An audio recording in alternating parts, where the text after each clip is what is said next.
So hello students, यहाँ पर हम लोग बेसिक मैथ से एक ऐसे टॉपिक को देखने वाले हैं ना, एक ऐसे प्रश्न को देखने वाले हैं ना, जो हो सकता है तुम अभी इसको कर चुके हो, या फिर हो सकता है आगे अगर आए ना तो तुम्हारे दिमाग को थोड़ा सा टटोले, है ना।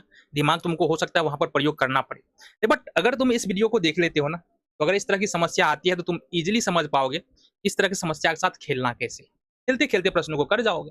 तो यहाँ पर जो हमारा प्रश्न है वो क्या है, समझो बात। यहाँ पर हमारे पास पहला प्रश्न ये है, दूसरा प्रश्न हमारा ये है। इस प्रश्न में समझेंगे तो यहाँ पर हमारे पास एक फ्रैक्शन दिया है, यानी कि एक भिन्न दिया हुआ है।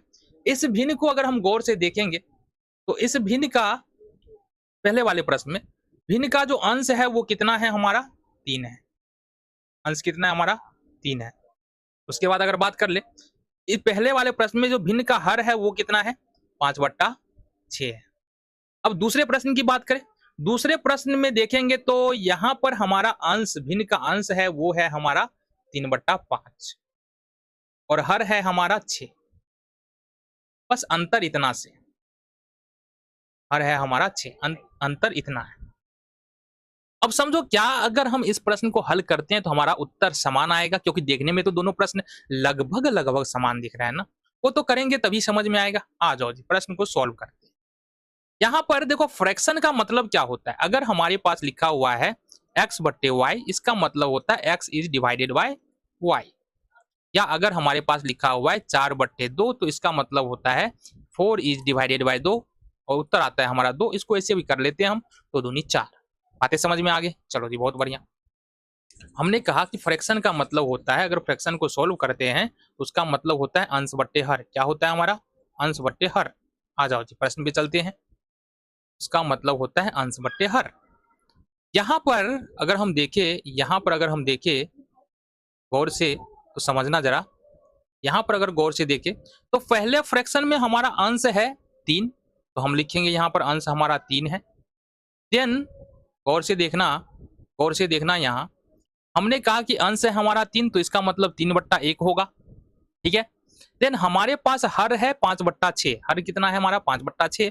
तो हमने कहा फ्रैक्शन में क्या करते हैं ना, फ्रैक्शन को सॉल्व करने के लिए, सिंपलेस्ट फॉर्म में लिखने के लिए अंश डिवाइडेड बाय हर करते हैं। तो 3 में हमको यहाँ पर भाग देना है, किससे, 5/6 से। अब और भी बातें हैं, ये 3/1 का 3/1 रहेगा, और ये गुना जो है ना वो भाग जो है वो बदलेगा गुना में, ये वाला चिन्ह जो है वो बदल जाएगा गुना में, और ये फ्रैक्शन उल्टेगा, हर 5 बन जाएगा और अंश 6 बन जाएगा। तो ये हो जाएगा हमारा 6/5।